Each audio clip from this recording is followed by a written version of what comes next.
Hello, everyone. Hello. This is Christin Haynes, and I am so excited to get started with this webinar today. I'm going to give people a little opportunity to come in the room for a second, a minute or so. I just want to say thank you all for showing up, not only to this event, but showing up for yourselves. So we're just going to give people a little while to get in the room and to get logged on. So 1 minute.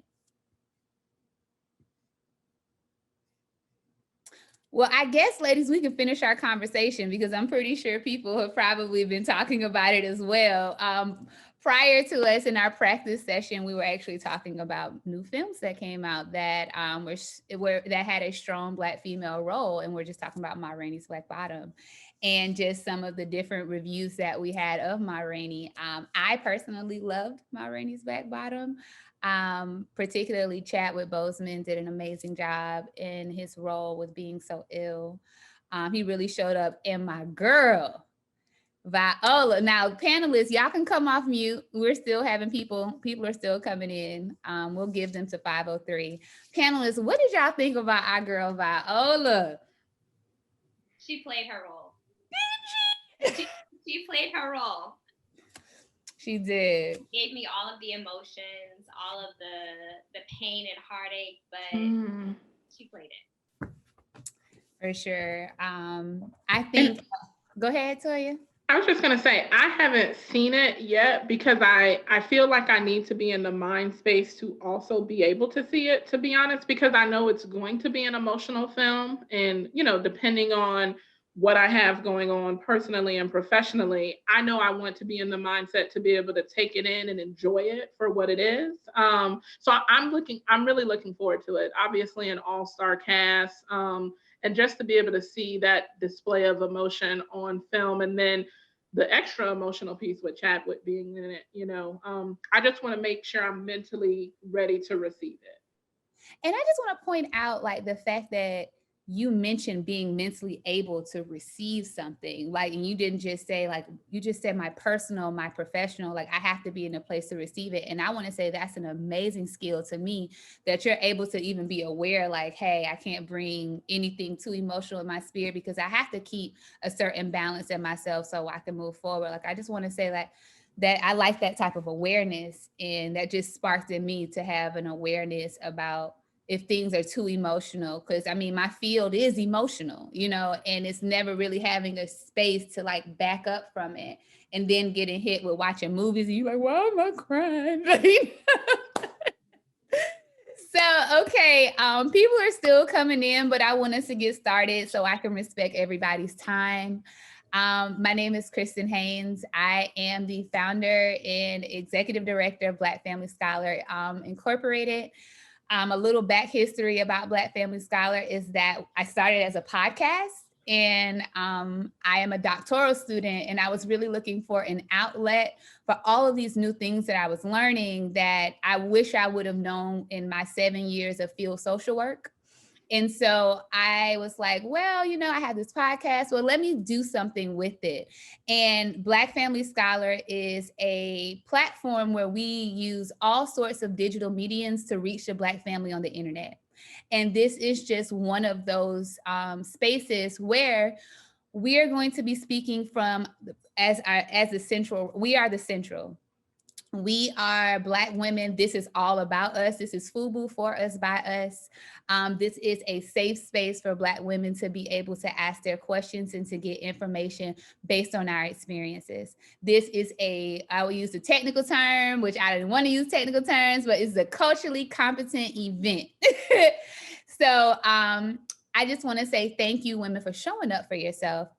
We have a culture of silence within the Black community that sometimes inhibits us from being able to speak about our mental health, because there are a lot of stereotypes that we have adopted as identity, which keeps us from being able to seek the help that we need. So when we talk about, like, I want to pose a question to you all. Where did you learn to be strong? Where did you learn the idea of strength? And if I think if like in my own personal look at learning what it meant to be a strong woman, I looked at various aspects, whether that was education, whether that was church, whether that was through family, through my socialization, I learned what it meant to be a strong Black woman and the legacy of strength that Black women have had to have because of the deleterious treatment that we have experienced in the United States. And so, not just the United States, worldwide, but we're going to talk about the United States. And I think we've clung very closely to this identity, and we took this thing that was used to overwork us, to over sexualize us. We've used these stereotypes that mainstream society has used, and we took it and we flipped it. Most like a lot of things that we do, we flip things so that it can be positive. I think, and we saw as being a strong Black woman in this idea of being the mule and the matriarch and taking everything, taking all of the experiences of our foremothers and carrying that on our back and being able to keep on going further. I think what we've done is that we have intertangled our identity with the stereotype, and it's created this, while being a strong Black woman is a protective factor for us, it allows us to have that resiliency. It is also a barrier for us to seek the help that we need and to have proper boundaries.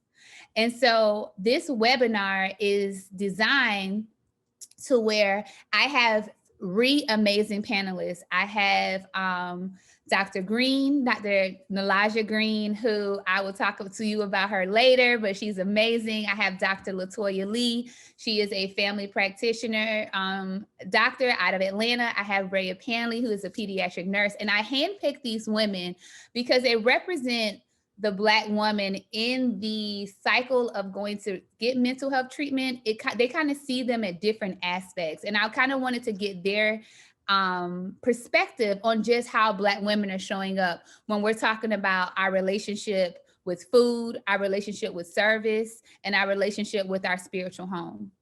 So each section is designed, and it will be, the questions that I ask will be influenced by research articles that I've read. And I want to see how these research findings are translating into practice. So I'm going to ask each one of these women how they're seeing Black women showing up, how Black women are showing up. So we are going to start this webinar with Dr. Latoya Lee. Dr. Lee and I have known each other all our life. Her dad delivered me. I call her 2.0. Her father, Dr. Lee, before he retired, is probably the single most important factor in my life when it comes to mental health, because he really was about community mental health. He had so many resources. He was going into the rural areas and teaching them about serotonin and dopamine. And it's not a lack of faith, but it's a chemical imbalance and really breaking the stigma. And Dr. Lee had a conversation with me when I started my podcast around 2 years ago now. He told me, Christin, you have to take the torch and you have to go. I'm getting old. You and Latoya, is now your turn. And so I'm so very happy to have 2.0, I'm gonna call her Dr. Lee, here to be able to talk to us about how Black women are showing up and how she's seeing them in her practice. So this topic, how food, service, and church is impacting and killing Black women. I know that is a very loaded statement, but it's very true. The research even supports it. So Dr. Lee, the research says that Black women in particular, that binge eating is a problem within our community, where some of the studies are saying from 8 to 34% of Black women have a problem with binge eating. And so there's one particular study that I read that said they were using a culturally competent model, found a relationship between trauma exposure and binge eating in Black women. Mm-hmm. And also the adoption of the strong Black woman, how that maintained the relationship between trauma and binge eating. And so my question to you is, could you please provide a snapshot of what you are seeing with Black women in your practice? Yeah, thank you so much, Kristen, first for having me on the panel today. I feel really blessed and fortunate just to be a part of this conversation. And just to give a little bit of background about what I do, I'm currently a family medicine physician, but I practice in a geriatrics only practice. So the average age of my patient is probably between 75 and 80 years old. And one of the things that I think is the most unique and probably one of the funniest about my patients is I see their personalities. And I see that these women in their 80s and their 90s are the same women that they probably were when they were 5, 10, 15, 20, the same ones who believe in getting dressed from head to toe with everything matching. They show up to the doctor's office like that, the same women who cater to their men and their families. You really see that pattern throughout their entire lifespan. And so that's always been really interesting for me because I never thought I was going to do geriatrics. I will say the challenge for me is that I'm seeing women as they prepare for the later stages of their life. And so I'm talking to them about a lot of lessons that they have learned or a lot of lessons that they didn't learn. And because I'm a family physician, one of the things I always try to stress to my patients is look at the habits that you have adopted. And so many of my patients take care of their children, they take care of their grandchildren. And I try to talk to them about you see how your family members are on dialysis and have heart disease and what's caused those things and how those are things that can be preventable. I talk to them about how they feel, how they would want their grandchildren to feel. And it's interesting that the food is probably, when you think about it, really at the top of that pyramid. You know, when I talk to people and I talk to them about disease, the basis of most disease is inflammation in the body. And inflammation is going to be caused by the foods that you eat. It's going to be caused by a lack of boundaries, increased stress levels, lack of sleep, all of the things that we probably know, honestly, we should be doing to take care of ourselves. A lot of times, either we're unable to or we're just not making those decisions. And food has to be one of the biggest because when you look at the Black community, food is linked in so much of the way that we interact with one another. It's a way that we believe that we show love to one another. And oftentimes food does show up. For example, when someone passes away and the community surrounds that family to make sure they don't go hungry and they're able to eat. But the thing is, what are we feeding those families in that time? And so for me, the snapshot really is talking to my older patients because they have so much influence and having them understand the power that they have to lead their families so that they can have healthier communities, so that they don't have to deal with the same ailments that they're dealing with as seniors. And so that's really my goal as a family physician. And I can be very personal with my patients because it's something that I myself struggle with and deal with. And so when I talk to them and we make small goals, I talk about what my goals and my expectations for myself are, and then what their expectations and their goals. I don't want anybody to ever come in my office and say, well, I'm gonna be a vegetarian overnight. Because for most people, that's unrealistic. So what I do is I meet them where they are and I ask them, well, what's one thing you can do? And if the one thing is drinking more water and not drinking soda, that's a very powerful thing. And so you know, the conversation that we're going to have around food, around service, and around church, it's just so ingrained in us that, to be honest, they're really cycles and barriers that it's a constant communication, it's a constant conversation. And a lot of it is giving women, just like you're doing today, the opportunity to be vulnerable and to say how they feel and not to feel like they have to carry this weight or this barrier around with them. When we carry it around, it weighs us down. You know, so many people, I say, if you're going to take, what's going to happen to you when you go down? Who's going to step in and take care of the family? Exactly. And a lot of times they have no idea, but what they don't realize is that they themselves are already broke down. And if they don't get help soon, they're going to be in negative situations. So thank you so much for having this opportunity. I see it's being recorded, so I'm really hoping that it'll be, you know, opportunities to share with a lot of other women and families about all the good conversations we're going to have today. Thank you, Dr. Lee, in true 2.0 fashion.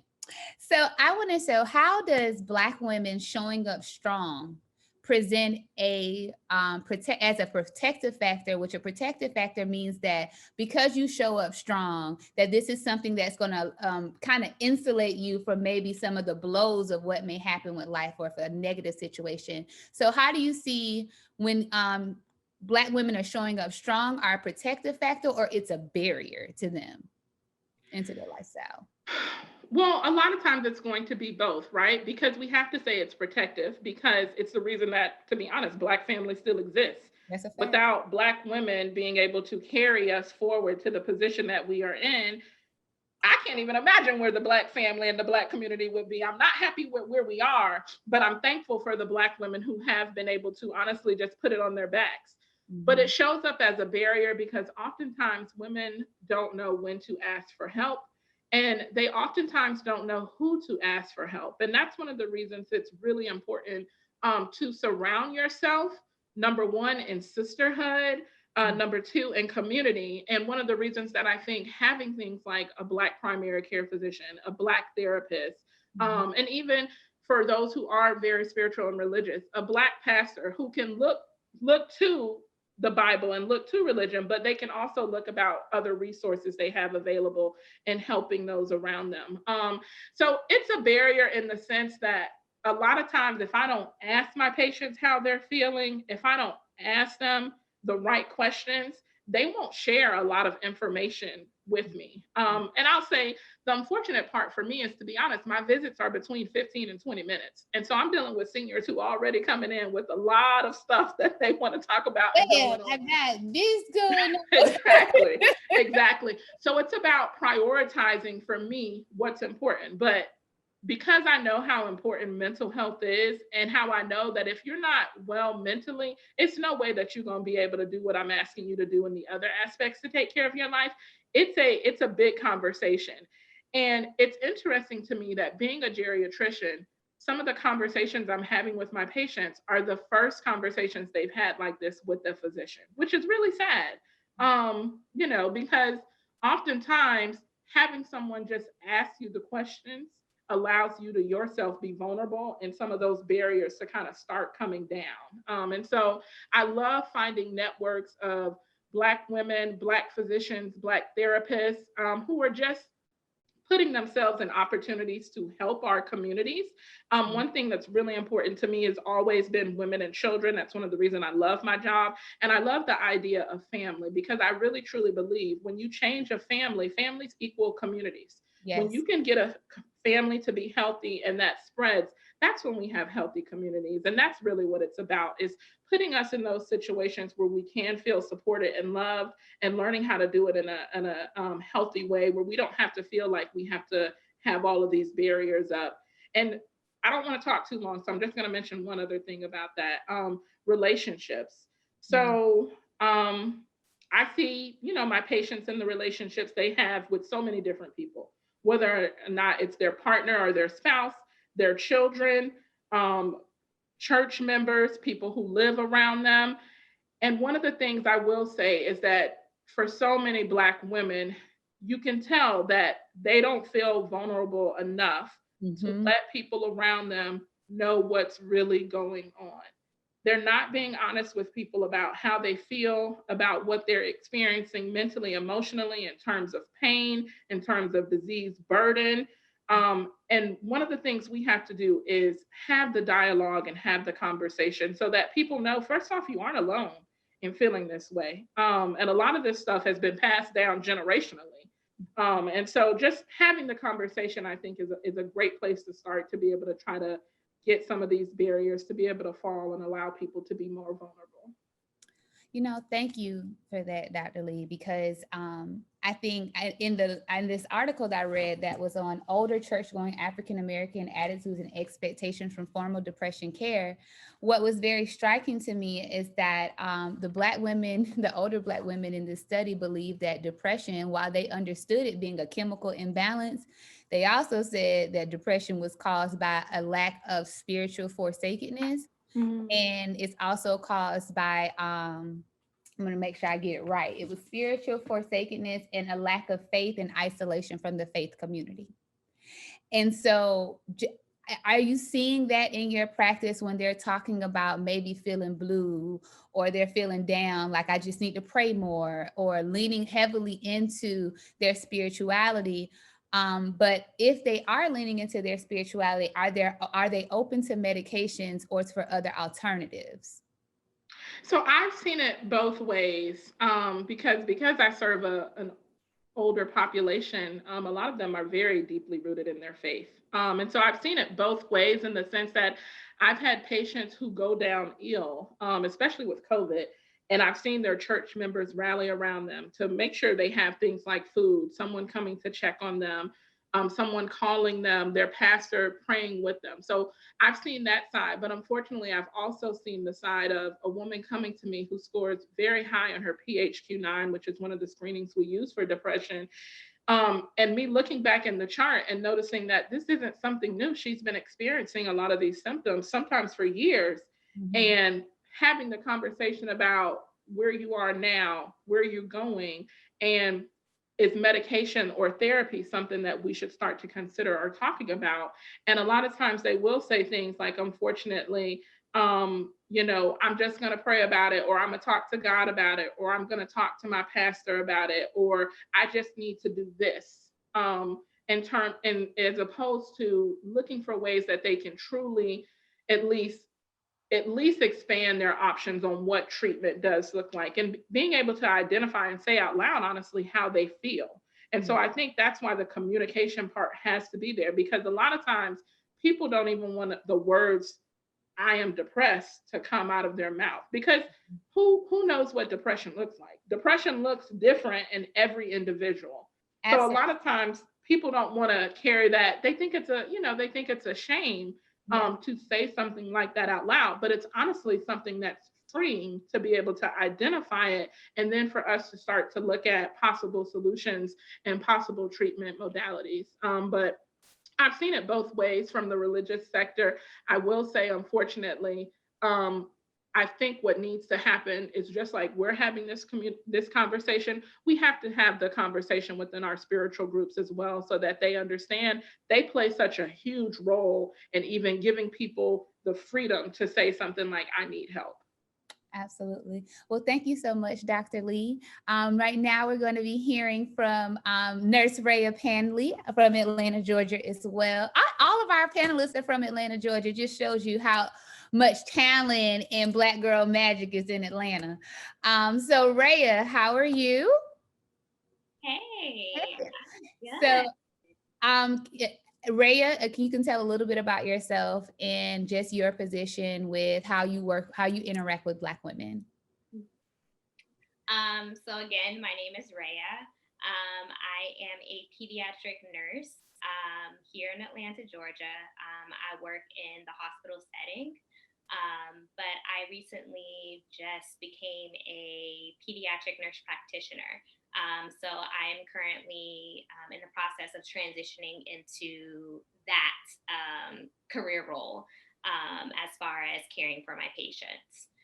But in the hospital setting, I see a lot of families, a lot of Black families coming in a time that is very stressful. Their child is sick. And I am there to not only provide physical care as far as, giving medication, making sure that the child is healthy and alive, but I'm also in the unique position to provide both mental and emotional support for not only that child, but the family and the parents who are there experiencing that sickness as well. Yeah, I'm sure that you've seen a lot, because that is probably one of the most vulnerable times, especially for a mother, when your child is ill. And also we know that there's a lot of implicit bias within our healthcare system. And so when Black mothers are coming into the hospital, they have to fight through some of these barriers and, actually I would say they're a little bit more on edge because you don't know, are you not giving my child this test because we're Black, or we don't think that we need it, or you aren't giving my child this test because you don't need it. It isn't necessary. And so I think there's this angst that Black women experience when they're in the hospital with their children. And also too, I feel like you probably get a better understanding of family interactions or family values, or not necessarily family values, but family interaction and how they interaction, because you're in and out of the room a lot more. And so my question to you is, how do you see Black mothers strong? I'm going to pose the same question I posed to Dr. Lee. How do you see Black women showing up strong in your profession? And do you see that strength being a protective or a barrier, a protective factor or a barrier? So again, I do see these women coming in when their child is sick. Oftentimes I walk in the room and the child is laying in the bed, whether they're asleep or watching TV, and the mom is on the couch or right next to the child on the phone with a family member, trying not to cry, trying to hold it all together, trying to talk low so that the child may not hear her. And often the conversations that are going on is, well, who's going to take care of my other child? I don't know, maybe I have to call out from work, but I don't have the PTO to do it.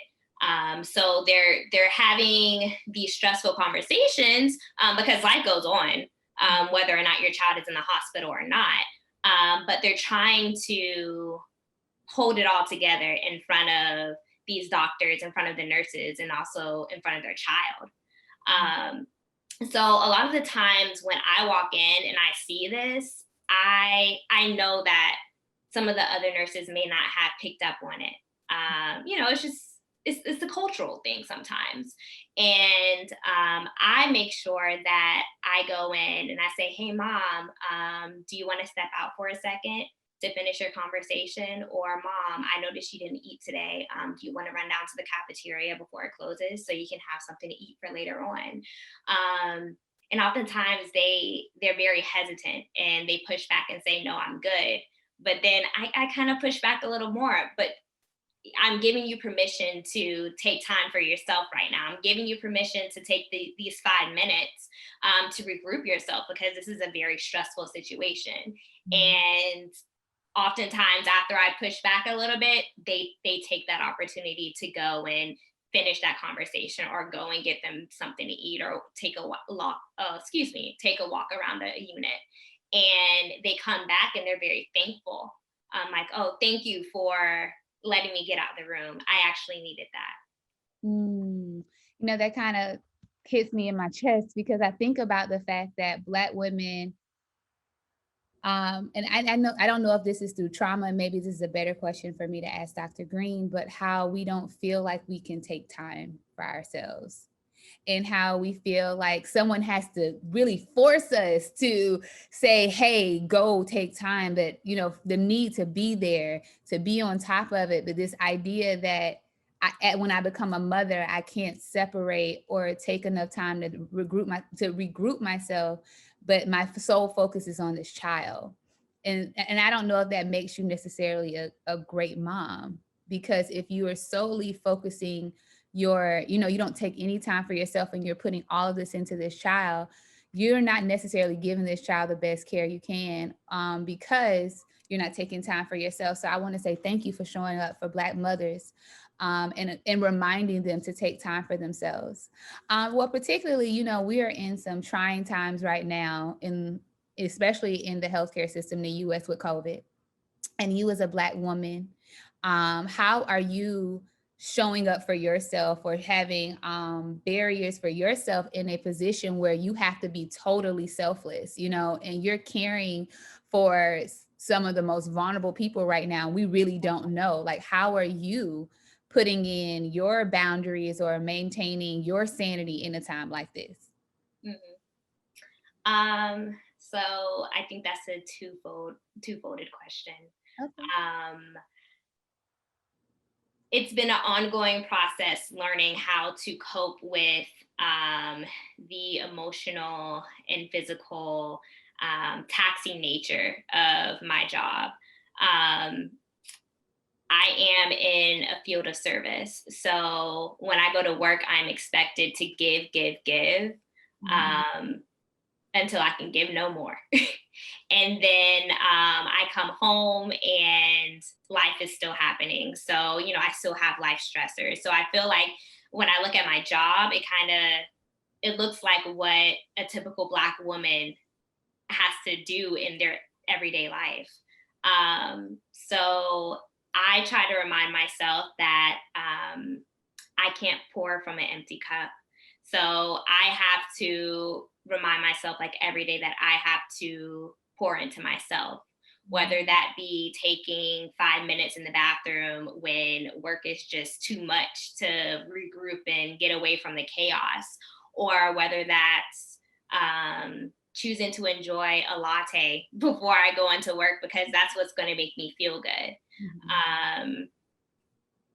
Oftentimes I try to meditate a lot just to center myself and stay rooted in my values. But sometimes it's hard. I'm tired when I get home, like other women. I don't feel like reading that book that I said I was going to read. So I choose to find moments in my everyday life. So if I'm taking a shower, I'll spend those extra few minutes like enjoying the water hitting my body, washing away all of the hard work from the day. And then recently, I've had to escalate my care. I see a therapist regularly, like monthly. I have been for years now, just to keep my life in balance and keep my life stressors in check. And recently, I found that work is becoming a little bit more taxing and life is becoming a little bit more stressful. So I have had to increase my time with my therapist. I have had to have conversations with those people around me, letting them know like what's really going on in my life and how I'm truly feeling. And I recently had to increase my care and involve a psychiatrist in my life to help manage medication for me. So I think all of those aspects have helped me cope with life in this stressful time. Yeah, for sure. Like, I'm totally there with you. Like, being in the field as a social worker, I was working with some of the most vulnerable families. And it wasn't until I got out that I realized they had this thing called secondary post-traumatic stress disorder, to where when my clients were experiencing all of these life stressors and I'm working so close with them, that I was experiencing it. So what I found was that whenever I was in these caring positions, and I'll put this on my YouTube when we do this, but I'm going to show you guys pictures of myself and my weight. So whenever I was in these caring positions, I was weighing the most I've ever gained was 160 pounds. And so some people be like, oh my God, girl, but that's not my frame. Like, you not fat, but that's not my frame. Like, my frame has always been very small, but I found myself leaning very heavily into food when I was a social worker, because I needed that quick dopamine, because I'm just surrounded by just chaos and poor coping strategies. And that was what I leaned into, And so I looked at my relationship with food when I was helping and taking on everybody else's problems. And then to turn it around, when I went into school, I look at myself when I'm in school. I lose a lot of weight. Now, I don't know. I think that's a combination. I be letting other stuff go, and then I might have an anxiety. So recently, I talk on my platform a lot about me as well. Like, I have ADHD, and that I have always had ADHD. And my parents, back in the 80s, the medication wasn't, it was new, and they were, kind of trying, and my parents chose to use behavior modification. My mother, being an OT, she introduced different things to help me be able to learn better, whether that was a smaller learning environment, tutors, but she did her best. And so now as an adult, I realized when I went into school that I was so stressed out from working full time and being a student that I have anxiety problems. And so the food and eating and, other things, um, I realized that I needed to get some help. So I sought out a psychiatrist, and I have medication now to help manage my ADHD and to also manage my anxiety. And I realized the quality of life that I've had when I did have that intervention, it totally changed the course of my life. And so being able to show up for other people, being able to come here on Black Family Scholar and to talk about this issue that is so close to home, because I have talked about, having depressive episodes in my life, like probably most Black women, but being able to overcome them and knowing my triggers. And so I'm really, it really touches me to know that you have found that, okay, this is working for me, this is working for me, but my life is a little bit more stressful. Let me get some more care and not take that burden on. And I think that's what we're trying to get our sisters on this webinar to understand, that there are options for you. You don't have to just carry that load alone. So I want to say thank you, Rayah, for coming on this panel. Um, Dr. Green, I'm gonna tell you a quick story about Dr. Green. So I am writing this dissertation and Dr. Green's article, Strong Like My Mama, the legacy of strength, depression, and suicidality in African American women, was a cornerstone when I decided to do this topic. My topic, I deal with daughters of depression, where I look at the relationship between Black mothers and daughters when the mother has depression, just their lived experience, what happened. And so I've been in my research, I kept seeing, the idea of strength and the stereotypes, and how this idea of strength, how it was leading us to these negative coping strategies. And I found Dr. Green's article. And when I decided I wanted to do this webinar, I was like, I'm gonna look her up. I wonder if she'll come. And I did, and she agreed. And I'm so happy to have her on this panel.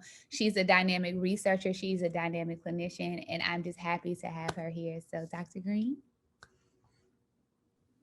Thank you so much for having me here. I feel really grateful to be in the company of so many Black women who are committed to working in a way that is really responsive to the women we serve. I work with a lot of healthcare providers, and I won't say that all of us are intentionally responsive.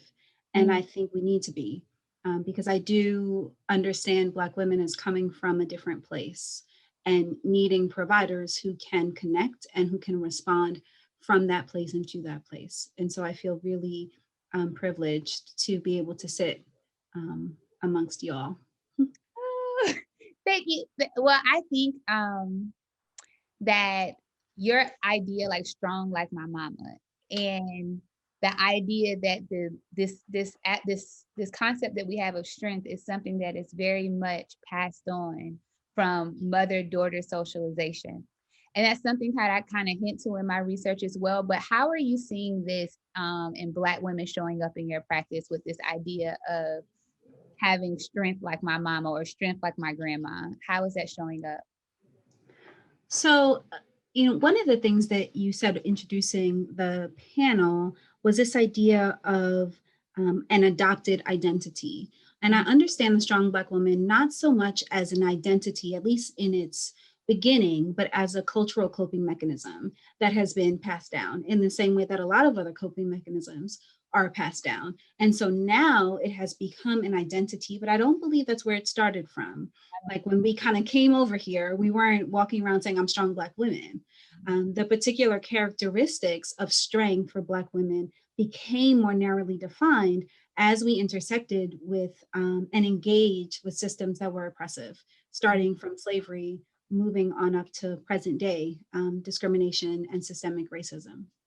So when we talk about strength, I think it's important to think about it from a coping mechanism space and not necessarily a space of identity, because I think it gives us more room, right? It gives us more room for being flexible about how we show up as strong, in our lives, and how we talk to Black women about strength, that being a strong Black woman, using strength can be absolutely helpful and adaptive and help you survive.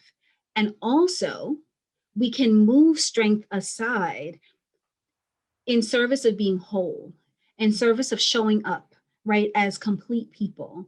And I work a lot with trauma. I specialize in working with military sexual trauma, as well as sexual trauma outside of the military.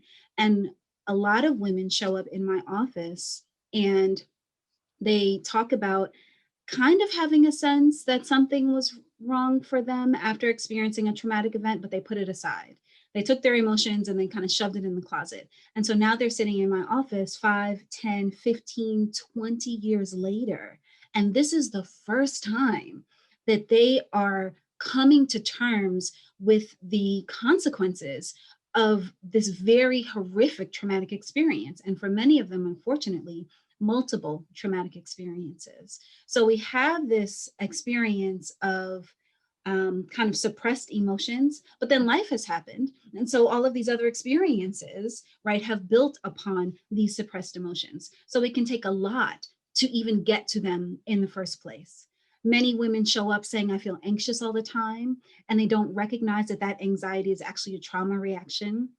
It isn't just this free floating anxiety or depression. Many women don't use the language of depression. They might say, I'm tired, right? Or I feel angry a lot, or like, I'm just over it. And all of those can be codes for, I am so empty, or I feel so empty that it's hard for me to get out of bed in the morning, right? Like it takes everything. I also see women who are involved in relationship, yes, but those relationships are often one-sided. They're not reciprocal. So they have the experience of saying, sure, I have a partner and I have kids and I have a church community and I'm involved with my family, but I can't ask them for anything. I can't tell them what's really happening to me. I can't go to them for emotional support. And so I'm very careful when I talk about social support for Black women, because so often those relationships are not reciprocal, which means if you're only in a relationship where you're giving support and not receiving, like that's not a supportive relationship. It's something else. And we need to make sure that we're developing these kind of reciprocal relationships. But I don't know that Black women are taught that like we're worthy of doing that, right? That we deserve to be seen and to be cared for, and not just to care about. And there's also the difficulty between how some Black women present. I think we're often taught that we need to have it all together. So sometimes, right, Black women walk into my office and on the worst days, they are gorgeous, flawless. You would never, ever, ever know, right, that they spent the morning crying. And I think that this is really something that's important to pay attention to, because when we learn about kind of the signs, right, of mental health problems, we often learn, well, you know, people look a particular way, or they're not taking care of their hygiene, or they show up in a way that seems very different, or seems kind of less than what you would expect someone to show up as. And I think for Black women, we might actually go the other way, that we show up all together. And so it takes someone really knowing what they're looking at to be able to say, so like, you're gorgeous, but how are you feeling though? Right. Right. Like, but how are you doing on the inside? Like, I see the outside, but kind of what's going on the inside? Yes. Like, I'm just taking that all in. Yes, yes, yes. There's so many like, yes, amen on that. So, but like, you said something that was very important about how Black women exhibit depression differently. Do I have it?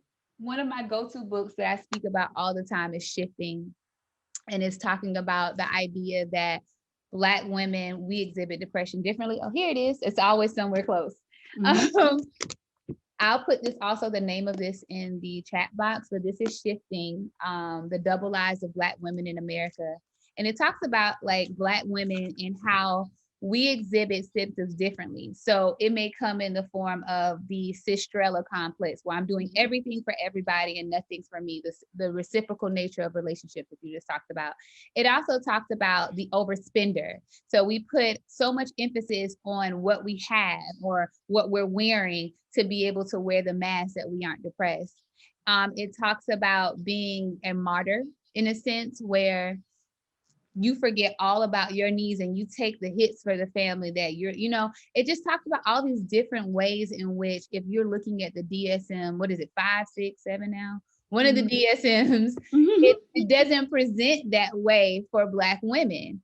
And having a culturally competent, it's that word again, I hope y'all remember what that word meant, but having a therapist who understands, or a nurse or a doctor who understands your position in society, where they put you in the middle and work around your experience, is so important. Because if you are presenting these symptoms and you have on these masks, which are, I guess, culturally accepted masks that we use for mental health issues, if you have a therapist or a practitioner, they might not see it. They might look over it and they may tell you that you're fine, and you don't know that you know that something is wrong, and that's why you're seeking help. But if your practitioner is telling you no, everything is okay, and they're not looking at it based on your perspective and your life experience, you may not receive the care that you need. So it is very important for you to be able to have a therapist that understands your experience. Now, Dr. Green, from your perspective, what do you want Black women to know about showing up for themselves? I want Black women to know that it is as important and even more important to show up for themselves as they show up for other people. And sometimes showing up for other people is actually a way of avoiding showing up for themselves. Sometimes we can be scared to sit and listen to how we're doing, because we know that when we do that, the unresolved comes up, the confusion comes up, the insecurity comes up, the fear comes up. And all of those are perfectly natural and normal experiences. But when we have this idea of strength, those kinds of emotions are considered weak. Yeah. They're considered unacceptable. So showing up fully means showing up as the whole person.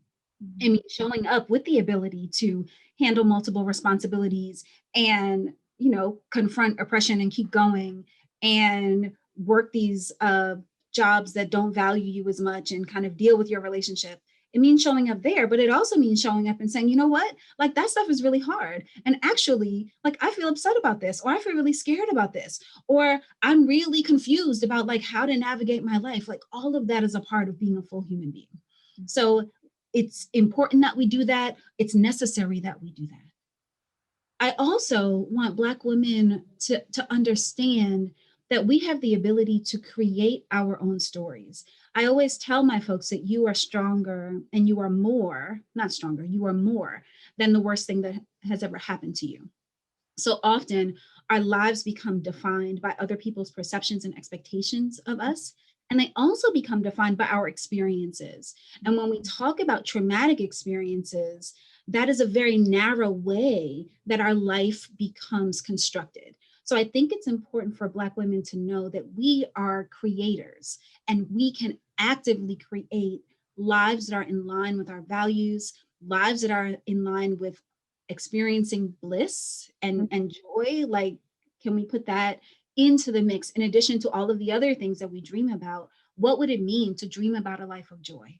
What would it mean to dream about a life of like peace and satisfaction, a juicy life, right? Like what would that look like and what would that mean? So I want Black women to know that. And I also want Black women to prioritize their health, their physical health, their mental health, their spiritual health, and their energetic health, right? Like protect those parts of yourself and prioritize those parts of yourself. Thank you so much. Now, sisters, I did not tell you, and I should have told you this before. Please, we do have a question and answer section. you can put your questions in there. They can be anonymous, or if you have in the chat, you're also able to drop questions. You have four, include myself. You have four dynamic women here sitting and waiting, to answer any questions that you may have. Because sometimes when we're in the clinical setting, we may not want to appear maybe dumb, or, we don't want to appear like maybe I should know that, or I'm weak, with all the stigma that's attached to mental health. But this is your opportunity to be able to ask your questions. And I just kind of want to say thank you, and I want to say thank you for all of you all showing up today. I want to say thank you to you, Dr. Green, particularly with the work that you do, because you are hearing some of the intimacies of Black women and their experiences. We do see a question about what are some ways we can engage in self-care. I think Dr. Lee has posed that question to the audience. What are some ways in which you can engage in self-care? The way I engage in self-care is no has become my favorite word. I have a tendency to take on too much, and I have to be able to back up. Boundaries are important. You can't just give all of yourself and not be able to protect yourself. I do see we have a question asked, how do you allow yourself to stop and begin to focus on yourself? Maybe this is a good one for you, Dr. Green. I think it's important to be intentional about what we're saying yes to, and to know that when we say yes to something, we're saying no to something else, whether we need to or not. There are some responsibilities that we just kind of have to manage, and that's just what we have to do, right? Like, you have to take care of the kids, you have to pay your bills, you have to take care of the place that you live, right? There are some things you just got to do. I think, though, when we are very aware of utilizing our time in ways that are intentionally about focusing on the self. And it doesn't mean that you meditate for an hour every day. Very few of us have time to do that. But as Rayah said earlier, right, spending 5 more minutes in the shower and allowing yourself to be present in that moment. Maybe you get in your car 10 minutes before you really need to start driving to go to your next destination, and you listen to something inspirational, or you take some deep breaths, or you reach out to somebody who you don't have to take care of, but who will like pour into you. Find ways in your daily life before you get into crisis, before you get into feeling completely stressed out. In your daily life, add to your routine ways that nourish you. And it doesn't have to be the same way, and it doesn't have to be something that is extensive, but if it's something that's intentional, if it's something that's present focus, and if it's something that you can connect to, do that. What are some ways we can pour into women who we know are headed toward crisis? I think this is a Dr. Green question too. But, please jump in, anyone. One of the things I hear very often is the fear of judgment, that many women have not come forward about their vulnerable spaces to family, to friends, to partners, because they are afraid of being seen in a particular way. So I think it's important to start with something that indicates, like, girl, I'm talking to you, and let me be clear. I'm not judging you, right? Like, I've been there, or I get it, or I'm just here to listen. What do you need from me? To really come from a place of openness and flexibility, and recognize that sometimes people don't want advice. Sometimes they really just want you to hear them. They really just want you to witness. And so asking someone how you can be helpful to them, not necessarily what they need, but how you can be helpful. Because if you ask a Black woman what she needs, she might be like, "No, I'm good. I got it. I don't need anything." Right? So you may have to ask the question more than once, and really mean it, right? Really mean it. Show up authentically. And I think that's a place to start. For sure, for sure. Dr. Lee, what are some recommendations that you may have from a medical standpoint on ways in which we can help women who are headed toward crisis? I think one of the first things is to identify when you notice that things don't seem quite right. And I think that's one of the times where the community and the family plays such a strong part. Yeah, the idea of this strong Black woman who we know, that's amazing, but we also know we're human and we're women and we're Black and we feel and everything else. And so, um, honestly, for me, and probably the one thing that has helped me keep my sanity in my lifetime is surrounding myself with people who will ask me how I'm doing, who will ask me how can they help me, who will just come and sit with me. You know, it's funny, I was going through my pictures on my phone, and my first job in Atlanta, I was fired from. And the night that I got fired, my best friend and one of my coworkers from my job took me out and we had a good time.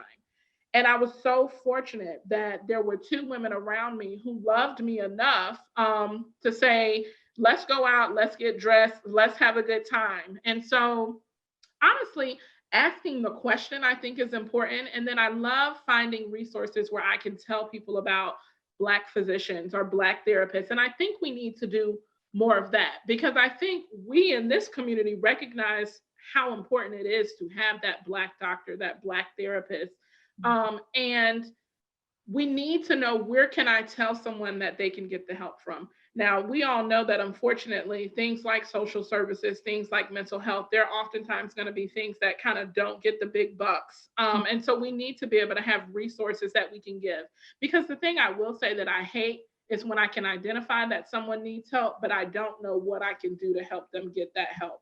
I don't know what direction I can point them into. And so having forums like this, having discords and chats where you're finding out what's available in different areas. And then with the use of technology, finding out how you can use technology to be able to bridge some of those opportunities. Because to be honest, I'm never a medicine first person. Like, even though I'm a doctor, like, if I cannot prescribe medication or if I can get you off of medication, that's always going to be the first thing that I would like to do.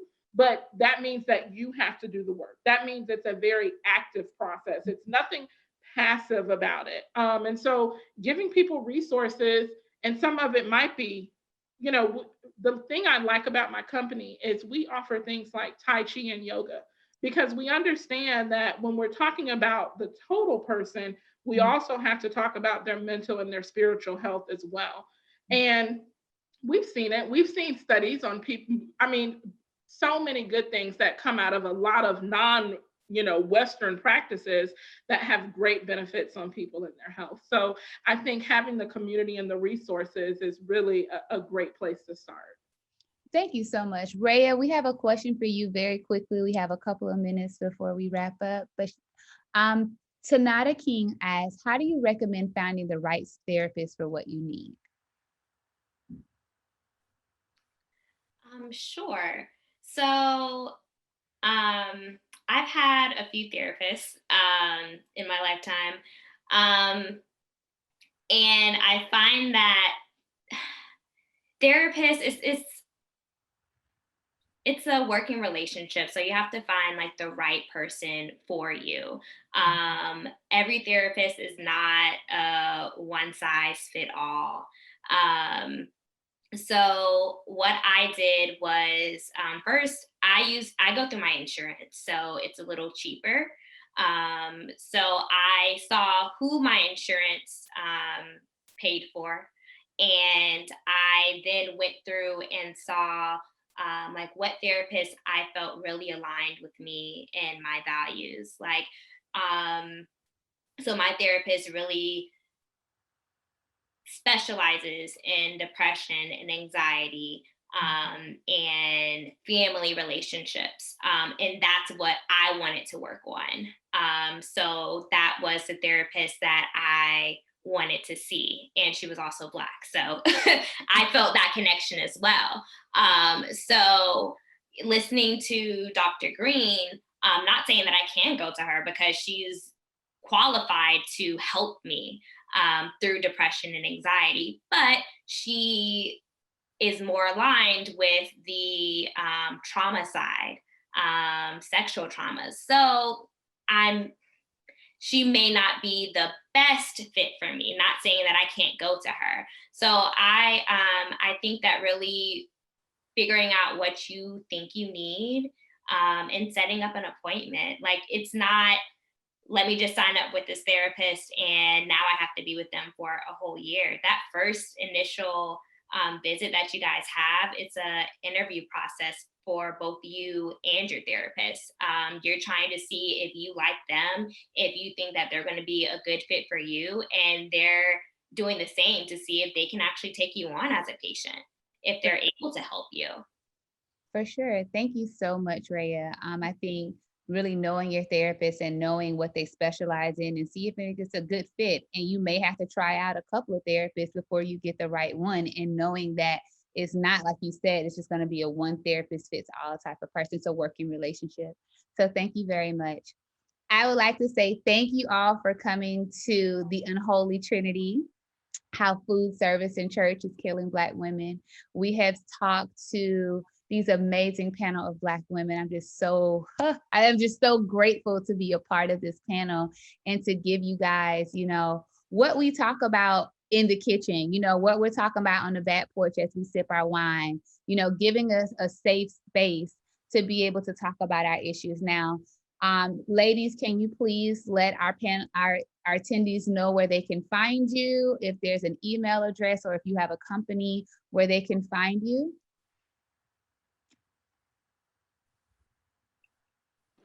I will put my information in the chat, just so people can have an opportunity to write it down. But really quickly, I'll say it. Latoya Lee, I am in Atlanta. The name of my practice is GenCare Senior Medical Center. We're a Medicare Advantage only company, but I do think it's a great opportunity if you all know seniors in Atlanta who are looking for, practitioners that really believe in seeing the total person. I'm the medical director of my center, so I'm personally involved in hiring all the physicians there, and I really believe we do a really good job in making sure that there are people who should be there. And when I say I'm in the West End, I mean I'm serving the West End community. Anyone who knows Atlanta, and that's the community that Spelman and Morehouse are in. So that's what really attracted me to come back to kind of my roots and practice there. And I'll put my information in the chat. Thank you so much. Dr. Green? I will also put my information in the chat. I work kind of full-time for a federal agency, but I also have my own practice called Standpoint Therapy and Organizational Consulting. And I'm also kind of working on some other projects in the community, but I will kind of drop my information there and you can reach out to me if you want. Yeah, thank you so much.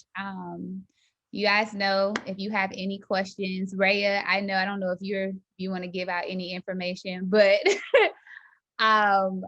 you guys know, you can reach me at info@Black Family Scholar if you have any more questions, if you want to continue this conversation, if you want a part 2, or if there were things that you go home, you sleep, and you think about it, like, hey, I have this question. You can send it to me. I don't mind forwarding your questions to any of the panelists, and I'm pretty sure that they will answer as well. But please take down this information. If you got a grandmama in Atlanta or an auntie who needs senior medical care, Dr. Lee comes from good stock, and she loves her patients and she loves medicine. And I have known Toya my whole life, and she's been the same. And we always knew that she was going to be a doctor because she told us. She was very serious about it. And I am just so grateful. I would like to say an official congratulations to Rayah, because she just finished with your boards and things like that to now be a pediatric nurse practitioner. So I want to say a special thank you for her for showing up for our children. So to my sisters who came, y'all fill my heart with so much joy. I want to say be blessed. I want to say take care of yourself. I want to say fill your days with love and happiness the best way you can. And if that's a latte 5 minutes before you go on your shift, if that is you watching your favorite Netflix show on your phone in the bathroom with the door locked because the kids are okay, do that. But taking time for yourself and being okay with taking time for yourself. I want to say I'm here as a resource. And if there are any questions that you may have, please feel free to email me. You will receive a follow-up survey for coming to the webinar. Please fill it out. And the reason I ask that is so that I can know what I can do more. And I like to hear your perspectives on the panel because I want to do more of these. This is a free community event with Black Family Scholar Incorporated. What I'm doing with my agency is that I fund myself. And so with the Delicious Legacy Recipe Binder, which I don't know if any of you guys know, but I designed this recipe binder to allow each Black family to store their family history through food. It's meant to be an heirloom project that you pass down, but more importantly, it's getting the conversations about things that we don't talk about and people that we don't talk about, is getting the conversation started.